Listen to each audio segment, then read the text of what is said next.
لیے میں بڑا ننگا جملہ بولتا ہوں کہ علی صرف اس لیے کافر ہے کہ آپ کے امی ابو قادیانی نہیں ہے، ورنہ اگر آپ کے اور میرے امی ابو قادیانی ہوتے تو ہم بڑے آسانی کے ساتھ اپنے آپ کو مسلمان اور غیر قادیانیوں کو کافر سمجھ رہے ہوتے۔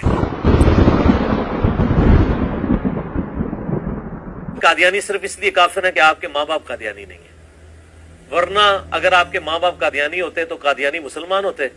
اور باقی سارے کافر ہوتے۔ یہ جو دو بڑی چیزیں ہیں کہ نبی علیہ السلام کو ماننا اور قرآن کو ماننا، یہ چیزیں انہیں یہود و نصارہ اہل کتاب سے کیا بہتر نہیں کر دیتی ہیں؟ یہ چیزیں انہیں یہود و نصارہ اہل کتاب سے کیا بہتر نہیں کر دیتی ہیں؟